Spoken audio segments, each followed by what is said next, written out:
Thank you for joining us for another power-packed message from Dr. Myles Munroe, provided by Munroe Global Incorporated and MunroeGlobal.com. We transform followers into leaders and leaders into agents of change. We hope that this message is a blessing to you as you advance your life and discover your purpose. Now, let's go into the message. You begin as a person, an innocent baby. And the moment you were born, your culture and your family and your environment and your educational system begins to form your belief system. And that could be detrimental. Because if your culture and your environment does not teach you the truth, then you will believe a lie, even about yourself.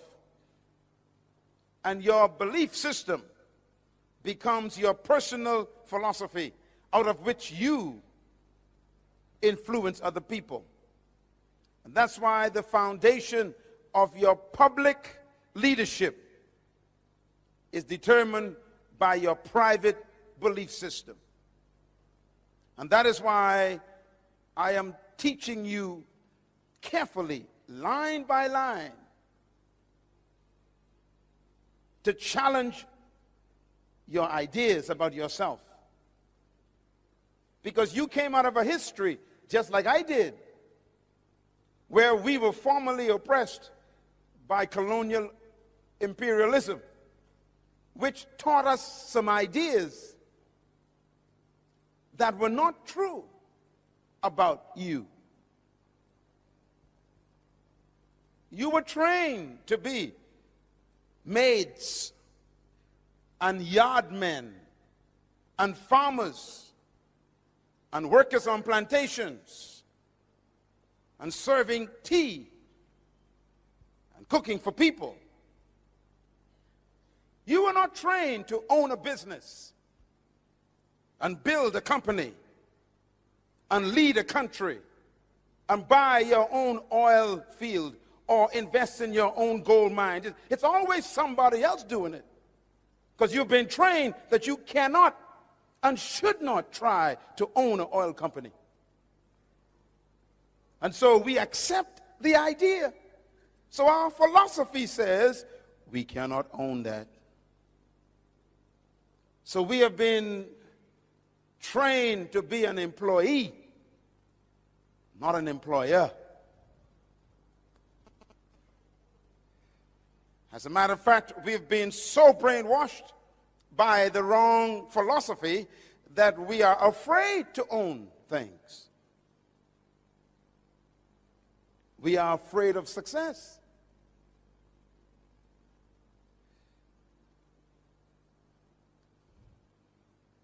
Even the religion we were taught reinforced our lack of self-belief.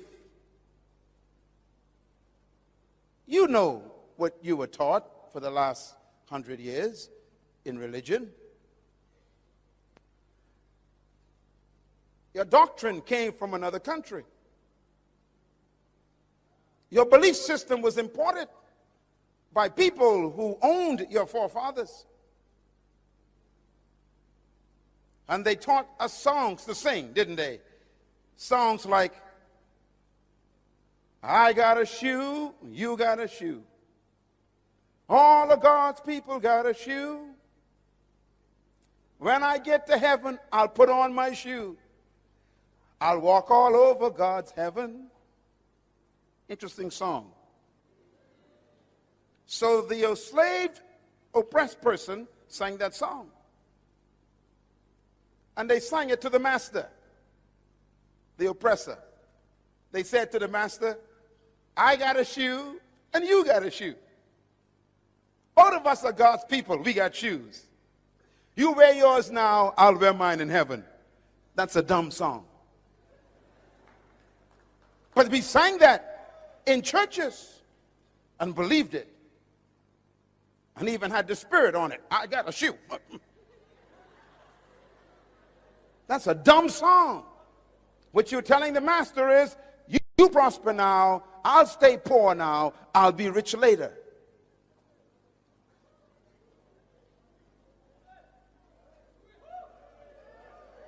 Something's wrong with that philosophy.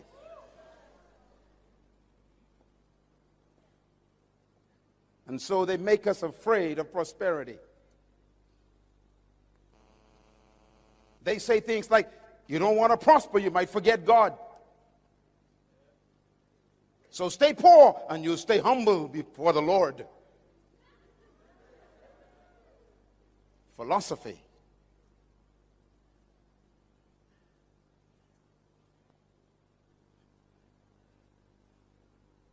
As a man thinks, so he leads. So the pastor who comes out of that philosophy preaches to his people. Stay away from politics. Stay away from money. Stay away from power. Stay away from influence. Just hang on until Jesus comes.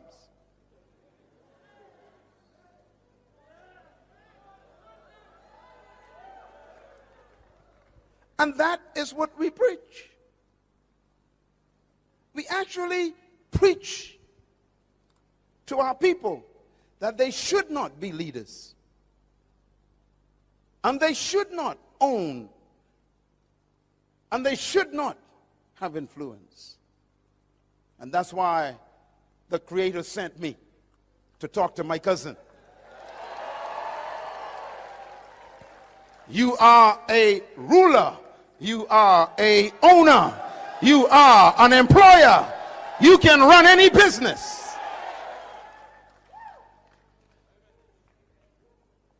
But you got to change your belief system. Let me show you a picture of a little boy. See that little boy? I wonder who he is. Can you tell me who he is? No one knows who he is. Just an innocent child. Remember, everybody is born as a person. This little boy came from a family, a broken home. His father abused him.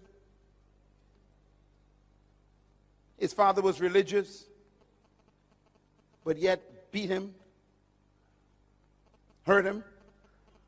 And the little boy grew up with a twisted belief system about God. Let me show you who this little boy really is. That's the little boy. He looks so innocent, doesn't he? But the boy is really that man. That man was trapped in that boy.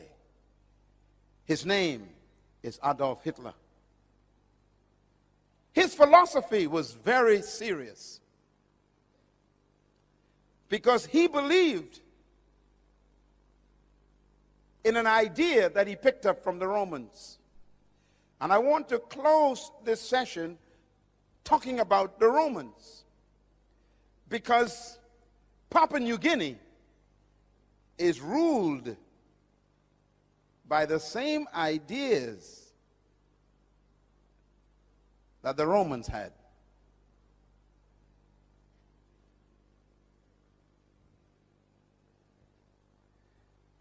Hitler believed that he was born and chosen by God to restore the Roman Empire. He believed that. He believed that he was created and born to bring back the glory of Rome, and therefore he had to subdue all of Europe, because Rome ruled the whole world from Africa all the way to England. Rome was the most powerful empire and kingdom in history. Rome was the first kingdom to colonize the whole world. No kingdom has ever arisen to be greater than Rome. Rome was the most successful colonization process in history. Rome ruled the whole known world of Europe. And Hitler believed that he was born to restore the glory of Rome. He called it Mein Kampf.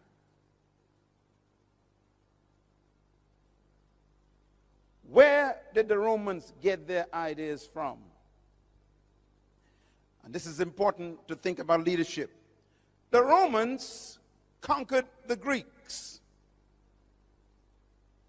The Greeks were the ones who invented the philosophy of leadership that control our world today. Please listen to me carefully.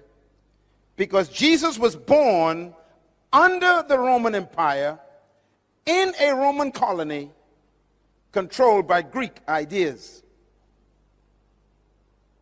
So don't miss this. The Greeks were the most influential philosophers in modern history. The Greeks were the ones who invented the ideas that control the world right now. As a matter of fact, the Roman Empire adopted the Greek philosophy when they invaded Greece. The Romans were so powerful that they conquered Greece and destroyed the Greek Empire, but they did not destroy the Greek libraries. The Romans are smart people. They took the Greek libraries and they adopted the Greek ideas and philosophy of leadership. And so the Romans became Greeks in thinking, but Romans in military power. I want to give you quickly why this is important to you in Papua New Guinea. Because Papua New Guinea is a product of the Romans. And Papua New Guinea was ruled by Greek ideas. And that's why we are having difficulty right now with the mentality of the Papua New Guinea people. So you have to listen carefully what I'm going to say. I'm going to talk about your future and your past. The Greeks believed certain things about humanity and about leadership. The Romans adopted them, and the Europeans used them, and they colonized Papua New Guinea. And they used the same ideas of the Greeks to control Papua New Guinea. Papua New Guinea is a very young country. You are still battling with Greek ideas. I'm going to prove it to you. Because every colonization process carried the Greek idea and subdued the people. What did the Greeks believe that's important to you? Write them down. Number one, the Greeks believed that leadership was a product of natural endowment. Very important words. The Greeks believed that leadership was a product of natural endowment. What does this mean? Some of you know about the Greek philosophers who changed the history of the world. Let me give you a few of their names. Plato, very powerful Greek thinker. Aristotle, very powerful Greek philosopher. Socrates, a very powerful Greek thinker. These are the kinds of thinkers who gave their ideas that control the world today. I always tell people that the world is ruled by dead men. Our countries today, including Papua New Guinea, is ruled by dead men. How? Because they left their ideas with us. Ideas outlive humans. And ideas are more powerful than death. And the Greek philosophers like Plato and Aristotle and Socrates, they invented an idea. Look at my lips, please. I'm going to quote one of their ideas. This is a Greek idea. Demokrata. Demokrata is a Greek word. The Greeks invented the idea of democracy. Democracy is not from the Bible, it's from Greece.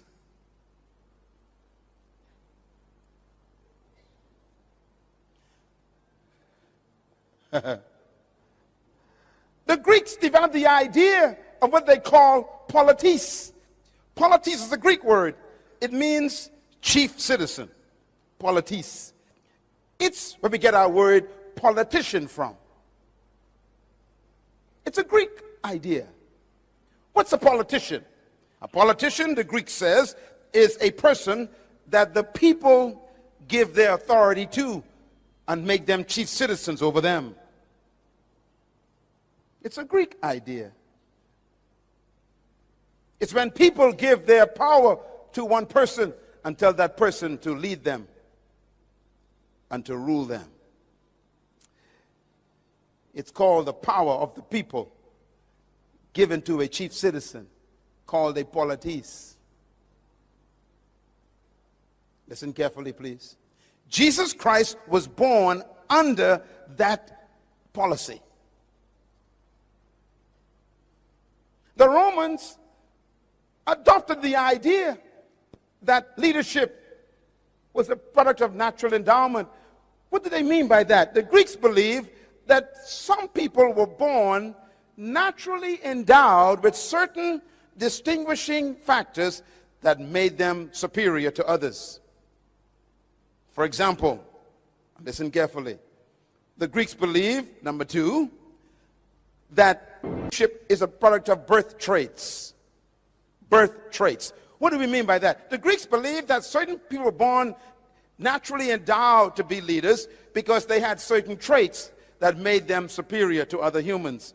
For example, the Greeks believed that if you were born with sharp nose and blonde hair and blue eyes and thin lips, you were automatically a leader.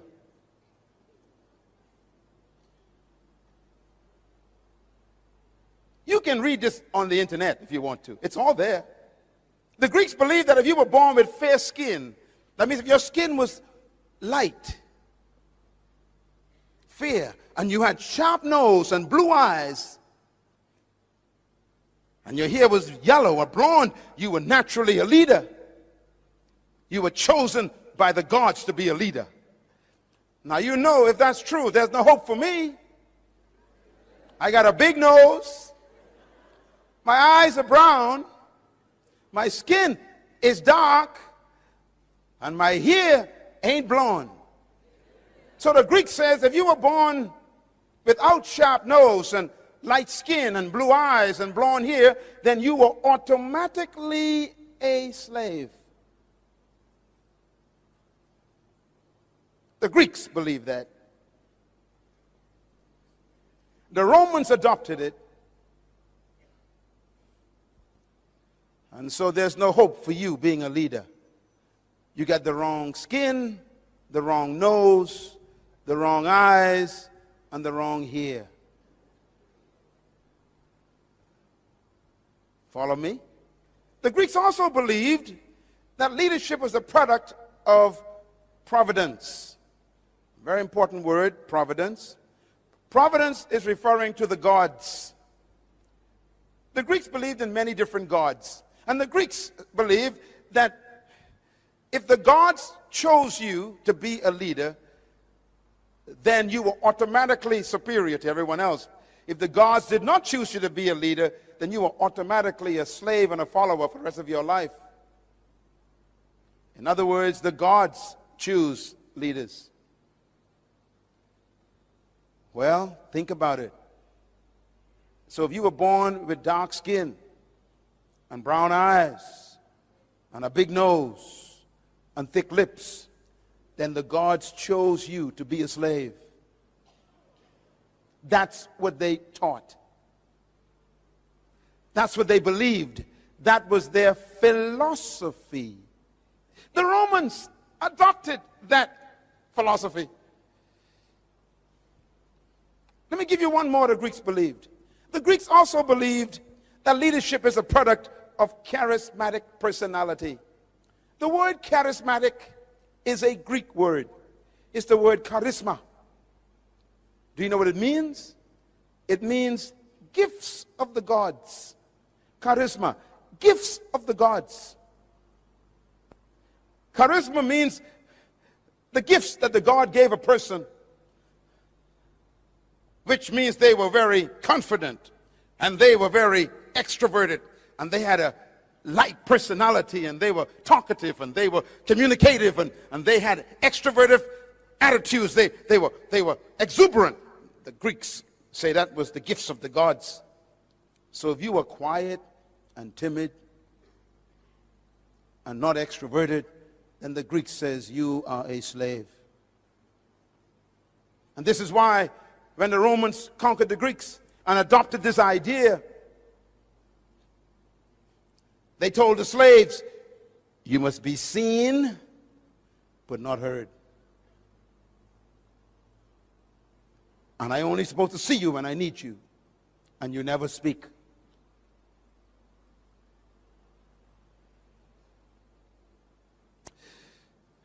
Leadership ideas. And finally, they believed that leadership was reserved for an elite group of people who were destined to be leaders in the world, and the rest of us were destined to be followers. I'm trying to teach you something that's very serious, because the Romans adopted these ideas and made them their culture. The Romans conquered all of Europe, from Africa to Scotland. They conquered the whole of Europe, and they implemented their ideas. So when they met people who were not like them, who didn't have blonde hair or light skin or sharp nose or blue eyes, then they automatically considered them subhumans. The Romans used the word for themselves. They said, we are superior, chosen by the gods. They called themselves the Aryan race.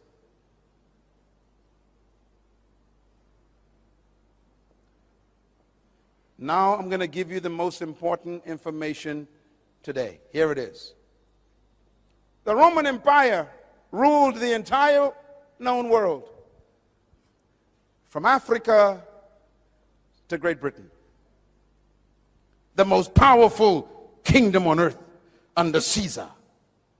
They believed that they were chosen by the gods to rule the world. They believed they were handpicked by the gods with certain traits to dominate the world. They believed that they were superior to all other races. And that was in the Roman mentality. Do you know how Rome was defeated? No one could defeat Rome. It was the most powerful empire in history. It had the most powerful army in history. No country could defeat Rome militarily. It was so powerful that when Rome showed up, everybody bowed. And that's why you hear the statement, when in Rome, you do as the Romans do. Wherever they went, they colonized the whole world. And Jesus Christ was born right in the middle of the Roman Empire. He was born in an empire which believed that he was automatically a slave.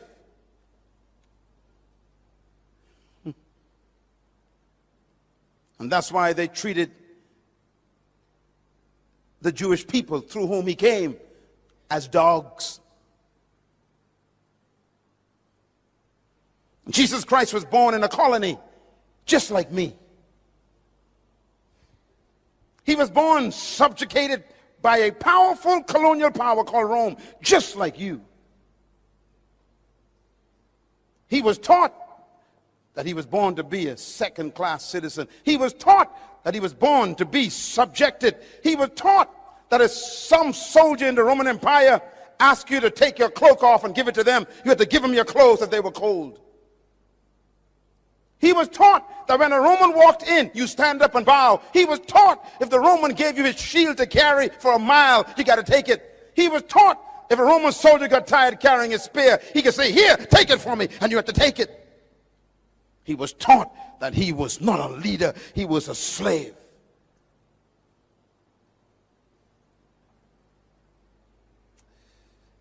He was born in a colony, just like you, just like me. Listen carefully. And that's the mystery of Jesus Christ. He was born under that culture, but never allowed the culture to be born in him.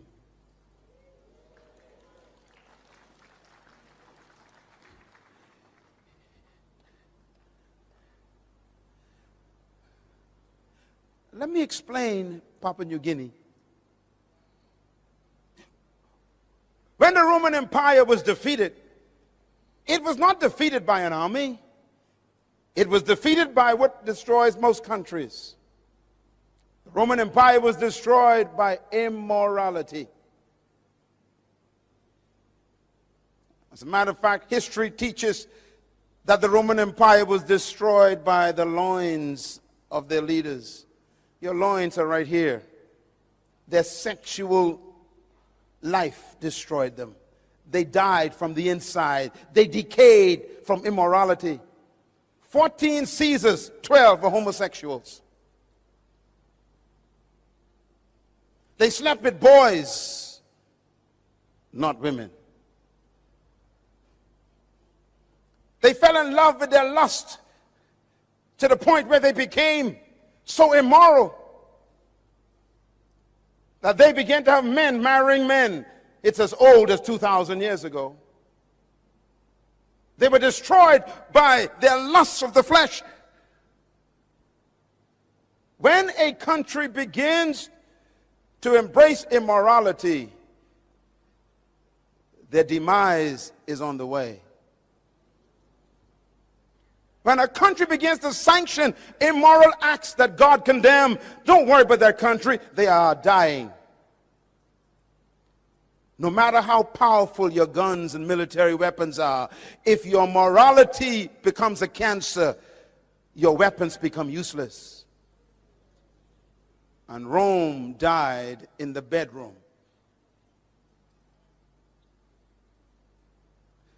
And so the Roman Empire fell apart.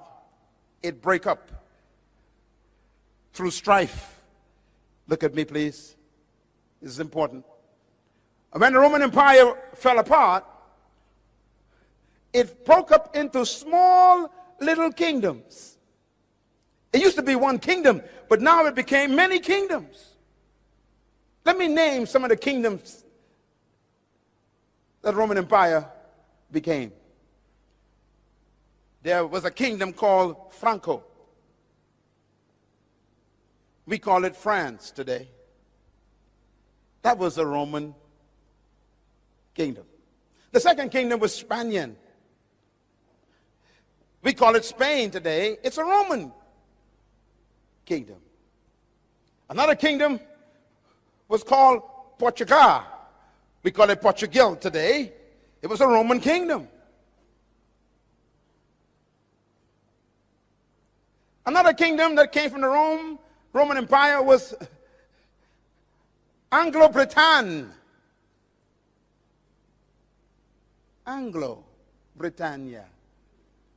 Great Britain is a Roman kingdom.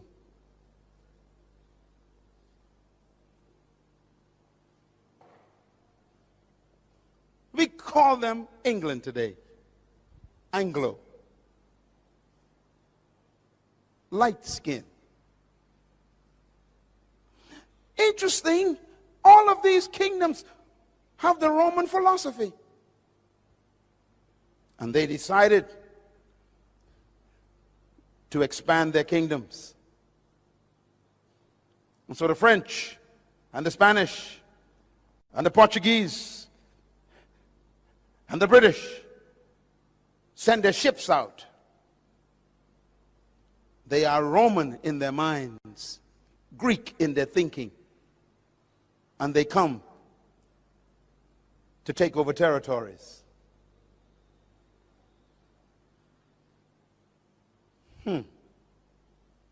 So they began to invade islands and continents. They came to the Caribbean. They came to Africa. They came to Central America. They went out to South America. And then they came to the Pacific. And they brought with them their philosophy. What's their philosophy? Greek. What does the Greek teach? They are superior, you are inferior. Your nose is big. Your skin is dark. Your hair is not blonde, and your eyes ain't blue, and your lips are thick. The gods gave you to me to be my slave. So why educate a slave? Why give a slave nice clothes? Why give a slave property? Why give a slave authority? Why give a slave money? Why give a slave a future? Philosophy.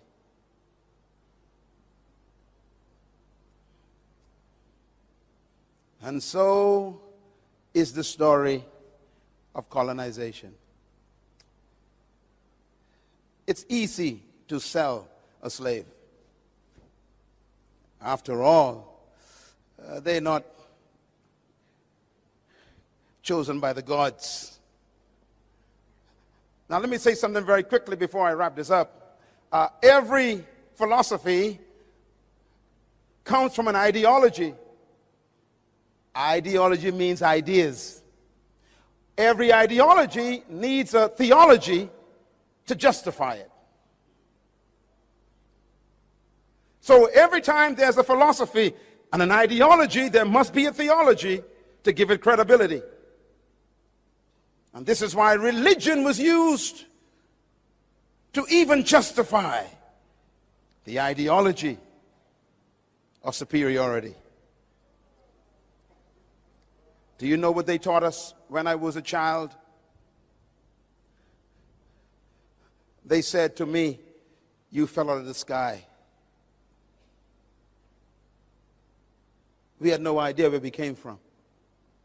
We were taken away from our homeland. And we had no history. And we'd ask the white teacher, "Where did we come from?" And they would say, "You fell out of the sky. You have no heritage. You are one of the fallen angels." Theology. They say, look, the Bible says that the beasts of the field shall carry water for you. You are the beast that God talked about. You will carry water for me. And they would teach this in Sunday school. Philosophy.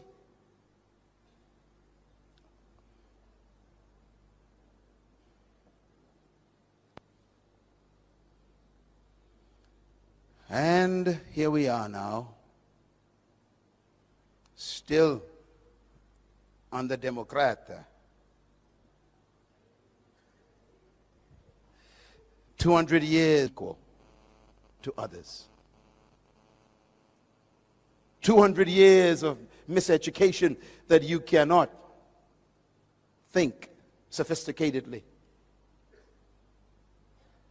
200 years of believing that others with certain traits are much more superior and more intelligent and better than you. Philosophy. And so they say, you must be quiet. You cannot speak much. You're not supposed to express your ideas. You keep your thoughts to yourself. Just make tea. You're not supposed to speak up when you see something going wrong. How dare you? You're not smart enough to see what is wrong.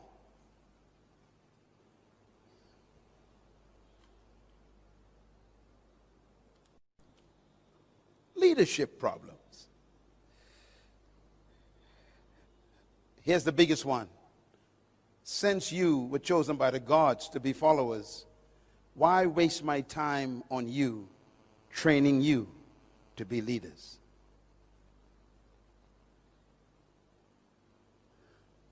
So if you study all the colonies in history, including mine, where I'm from, the colonizers never trained leaders. And what's amazing is when they finally abandon and leave you, they expect you to fail. And that's why they leave. They always say, well, of course, there are more of you than us, so we're going to get out of here in case you kill us. But we know you can't lead anyhow, so your country will fail. So they expect you to fail. Well, I don't understand that, because if you didn't train me, how can I succeed? And when you do fail, then they blame you and say, see, I told you, you ain't intelligent enough to succeed. They forget that my failure is proof of their failure.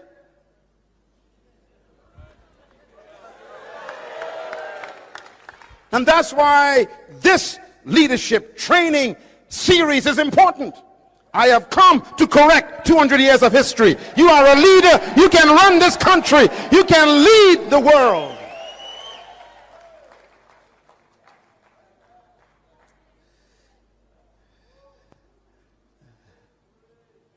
Take a deep breath.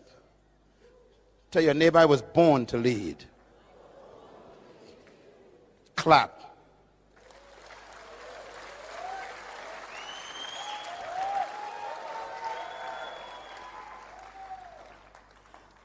I want to show you this before we go, because it's so important. All the world leaders, if you study them, they're all battling with these issues. And by the way, in one of my books, I did research on what happens to a people who have been oppressed for over 100 years. And I discovered that they all have the same problems. I used a case study of the children of Israel in Egypt. They were oppressed for 430 years. And when they finally came out of Egypt, they couldn't get Egypt out of them. And as soon as they got independence, or should I say deliverance from Egypt, under Moses was their leader, and even Moses had psychological problems. Remember, he was born in Egypt.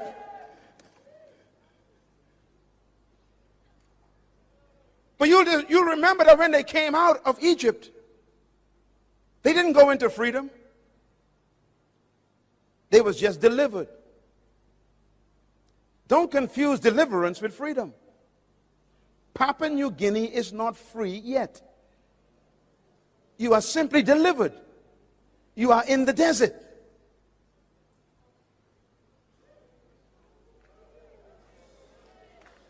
And why does God take you to the desert? Because He doesn't want you to go into the promised land with Egypt in your mind. So He keeps you in the desert to try and change your mentality to think like a free person. Don't ever confuse independence with freedom. Independence is an opportunity to become free. It is not freedom.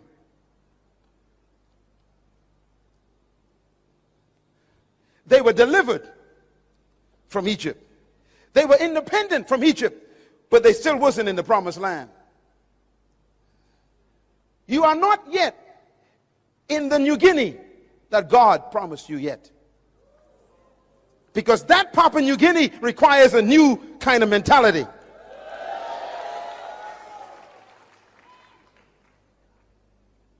One day, my wife and I went to Egypt to visit. And we were in Israel for 10 days. And we caught our flight from Israel to Egypt. I will never forget my experience.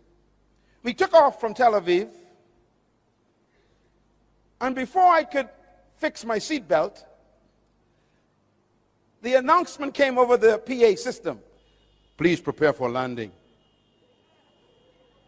I became confused. We just took off and we were landing. Now, I thought that Egypt was far away from Israel.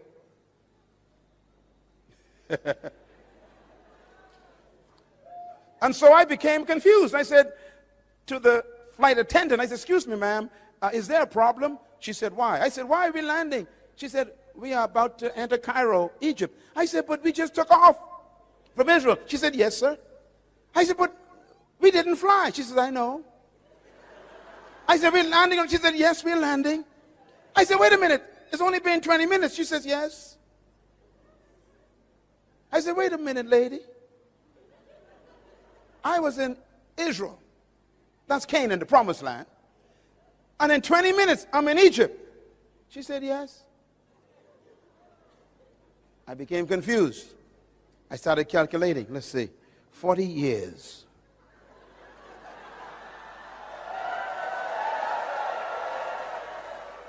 Why would it take 40 years to make a 20-minute journey? Interesting question. When we arrived in Egypt, we went to the hotel, put our bags down. Our guide came later that day to take us to see the pyramids and go to El-Aqsa and all the places of Egypt to see all the pharaohs, you know, the history and everything. And we went to the pyramids and everything, and it's beautiful. And we felt like we entered the Old Testament, because that's where the Old Testament, really, most of it took place. And I said to my guide, when we were driving, I said, sir, how far away are we from Israel? He said, depends on how you get there. I said, okay, if I drove in a car, how long would it take? He said, it'll take about 7 hours. I said, what if I walk from Egypt to Israel? He said, it'll take 40 days. I said, what about the aircraft? He said, 20 minutes. I began to calculate. I said, wait a minute. If I drove in a car on a bus, it's 7 hours. If I walked, it's 40 days. If I flew, it's 20 minutes. I went back to my hotel room, confused. I picked up my Bible because I had to go and find out what happened. And the Bible says, and they left Egypt, headed toward the promised land. But God did not take them directly there. I'm quoting the Bible. Because they were afraid in their minds. So he led them the long way around to get Egypt out of their minds. Now here's my mystery. This is Egypt. This is the promised land. And it's only 40 days walk. Why would it take 40 years? And I was confused. That means he kept them going around in circles for 40 years. Do you know why? Because they kept telling Moses, we want to go back. At least we knew where onions came from. We knew where garlic. There were pots of food in Egypt. Let's go back to the British way. It's too hard to run your own country. It's too difficult to take responsibility for your own future. Take us back to a place where other people ran our lives. We didn't have to think. Take us back where they provided peanut butter and cheese.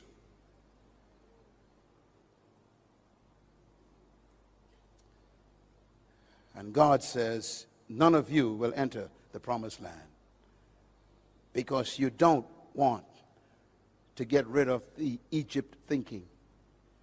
So he led them for 30 years. Do you know why?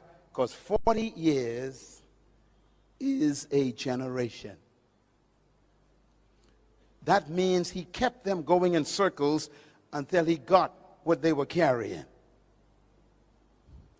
They were carrying the next generation. Joshua was not born in Egypt. He was born in the wilderness. Caleb was not born in Egypt. He was born in the wilderness. There are some people in this room who cannot make it to the promised land of the new Papua New Guinea. Why? They still want to go back. I'm not talking to you. I'm talking to the one right behind you.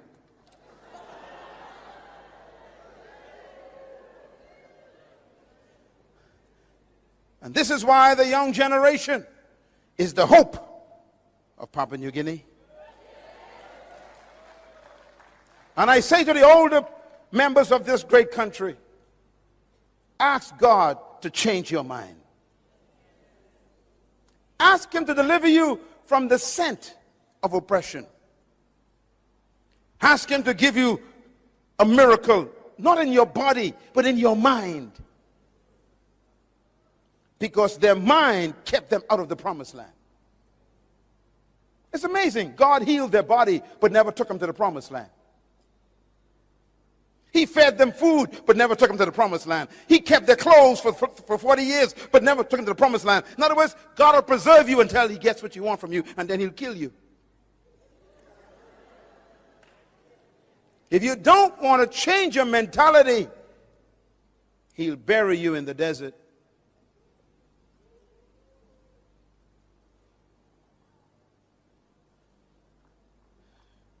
Moses never made it. Not even Moses made it.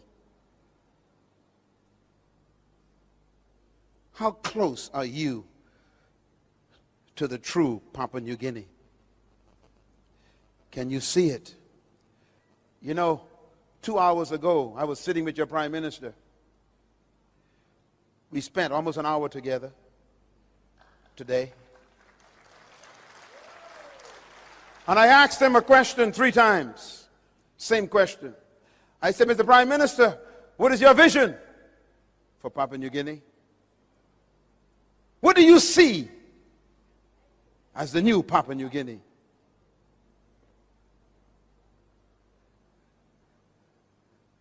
And he talked about what he saw. He saw a country where everybody was educated, free education. He saw a country where people had good health and welfare. They were taken care of. Diseases were almost non-existent. He saw a country where opportunity for people to own companies and to build businesses and to have share in the investment of their country. He said, I see this. And I told him, then you need to educate. You need to provide free education for every child in Papua New Guinea. Because until their mind is free, they are stuck in the wilderness. Sitting in this room are some of the greatest leaders in the world. And I believe that with all my heart. You are an awesome leader, young woman. But you have to unlearn what you've been taught by history. You must be free from the Greek mentality and the Roman ideology. You must be set free from the spirit of colonization. And believe that you can govern this country effectively by God's help. I beg you today to be delivered from Greek philosophy, because I too was a victim. Now let me close with how I got delivered. You want to know how I got delivered? Traditional leadership teaches that leadership is controlling and imposing your will on people. That is not true leadership. Secular leadership says that leadership is management of people. Leadership means you are superior to the followers. They teach that leadership means that you are served by your followers. They teach that leadership is measured by how many people serve you. This is not leadership.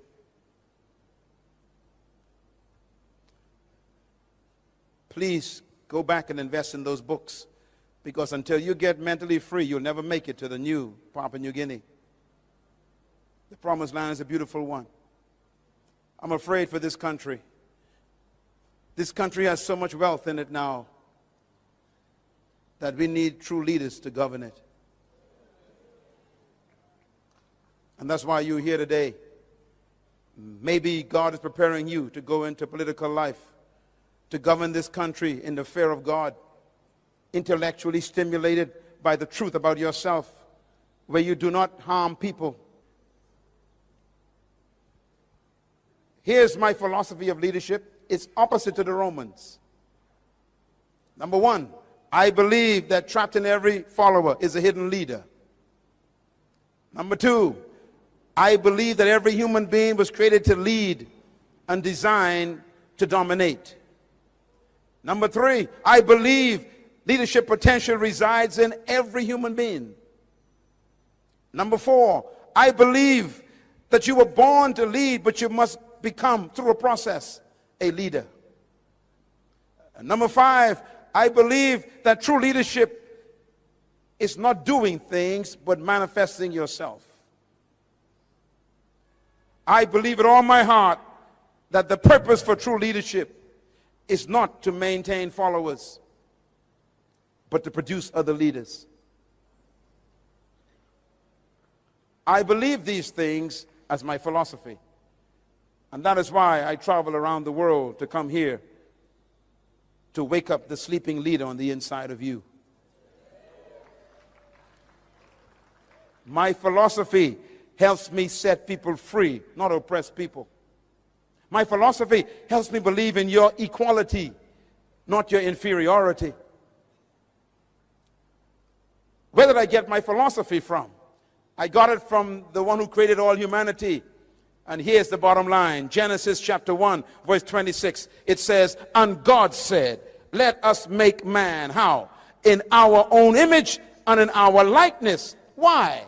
To let them have dominion over the fish and the birds and the animals and the trees and over all the earth and all that creeps upon the ground. Why did God create you? To have dominion. He didn't say let some of them have dominion.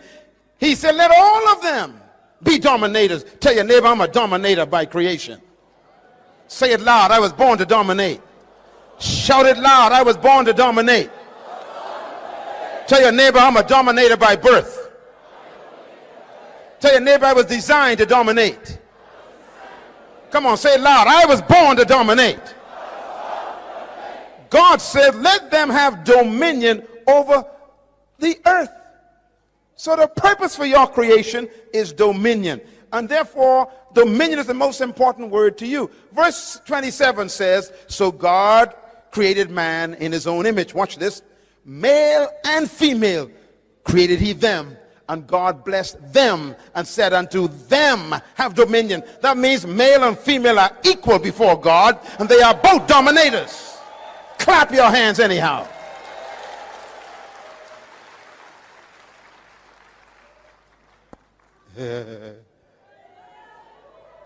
My wife and I are equal, but different. She's a leader and I am a leader, but we are different, but we are equal.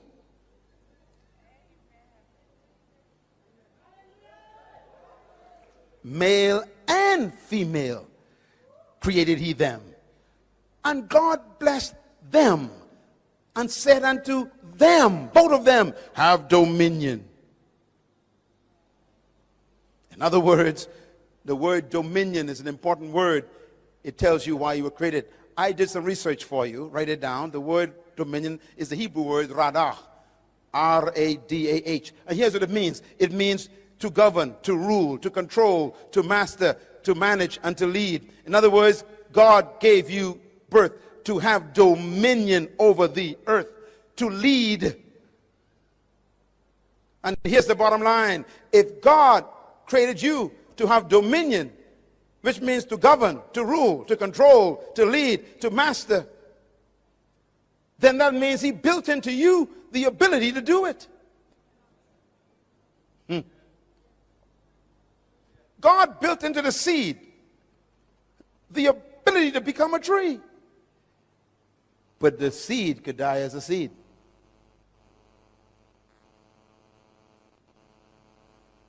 Because it's in the wrong environment.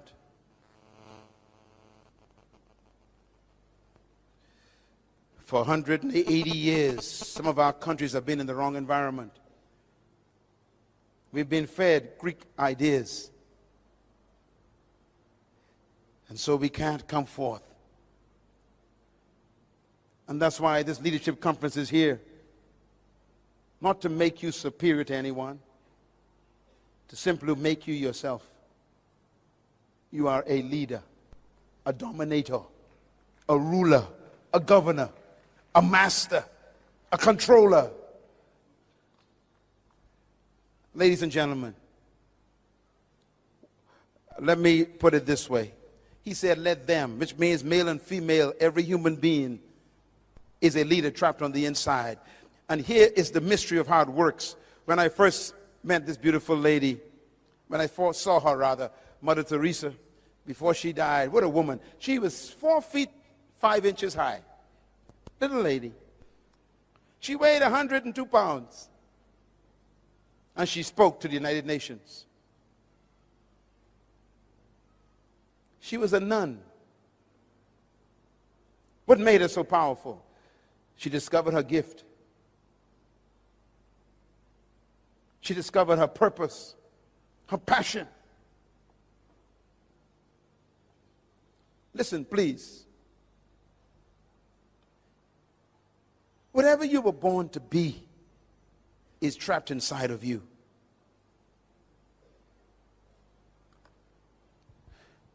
If you notice what God did,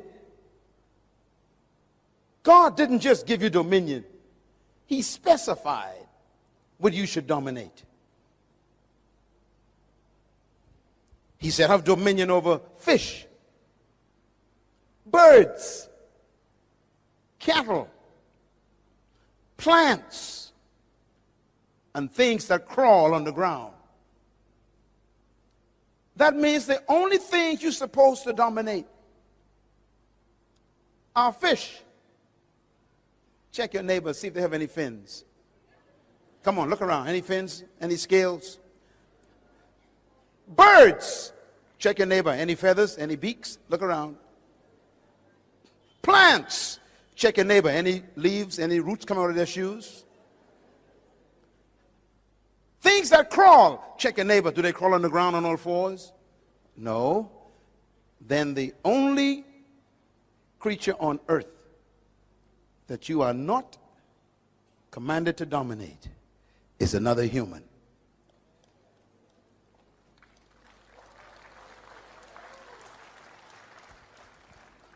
And that is why, in order for slavery to work, they must reduce you from being a human.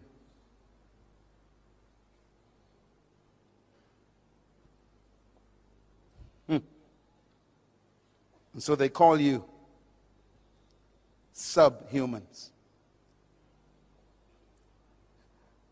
Highly developed monkeys. Sophisticated chimpanzees. Intelligent gorillas. They just don't want to make you a man, a human. Why? If you're a human, they can't dominate you.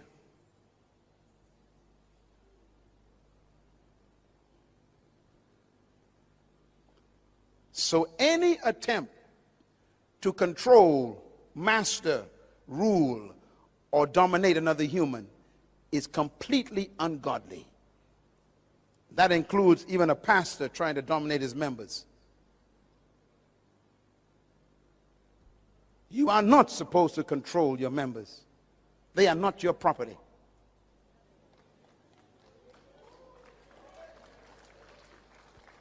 You are not to control and own anyone in your company.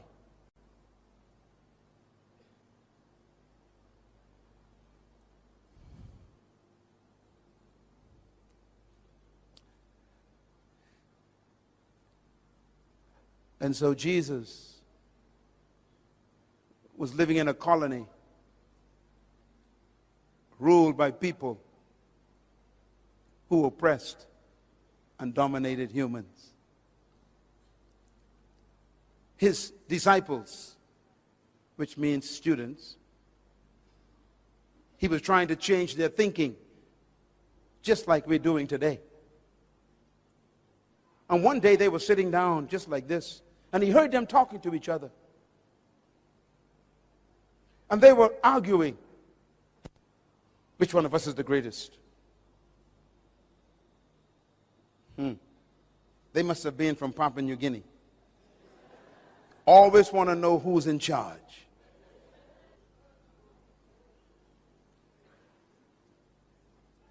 And he said to them, "What are you discussing?" He heard them, and they were so embarrassed. He said, "Are you asking who's the greatest among you?" And the Bible says he called a little child. He says, "Come, baby." And he put a child in the middle of them. He said, "The greatest among you is like a child.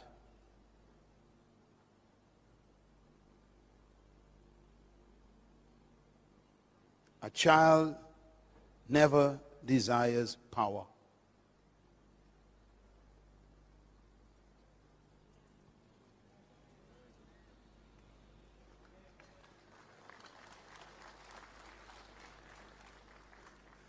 Two days later,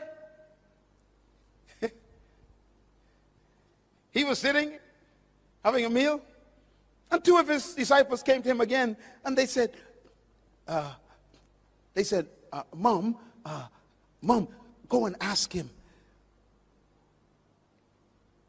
if both of us could become deputy prime ministers when he become king of his kingdom.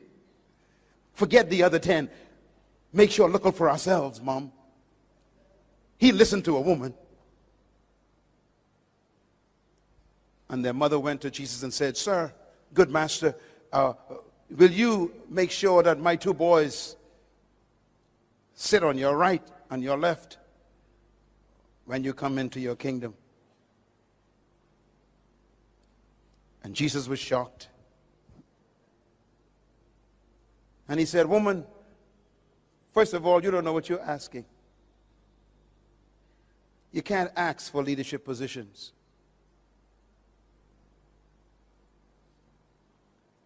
He said, secondly, you shouldn't try to be like other people because you couldn't drink the cup they drink. The word cup means price. You couldn't pay the price for their position. Never be jealous of someone because you don't know what it costs them to get where they are. Can you drink the cup they drink? Leaders don't become jealous of other people's positions.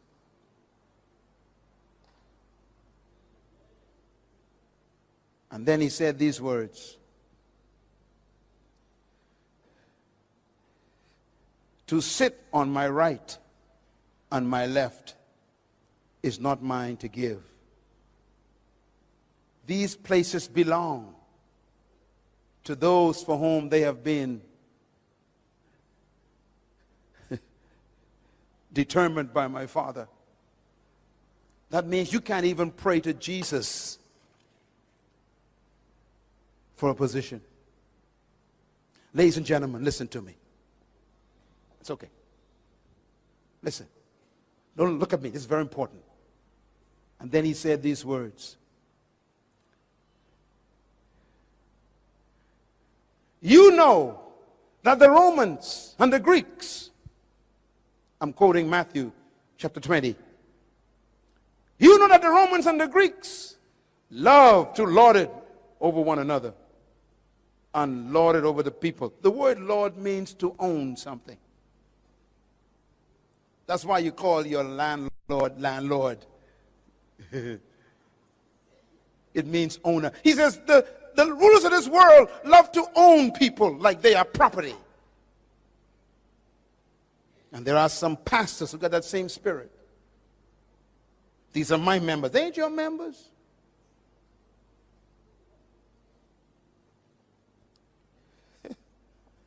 The Apostle Peter says, pastors, do not lord it over God's flock. The same word Jesus used for the Romans. You don't control people. True leaders don't own people. They set people free to become great. He said, do not lord it over people like the Romans do. And then he says these words, it shall not be like that among you. Because in my kingdom, if you want to be a great leader, you must become the servant of everybody.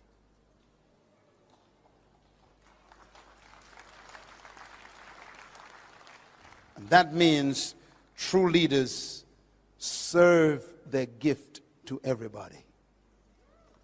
It doesn't mean to become a subservient. It means to serve.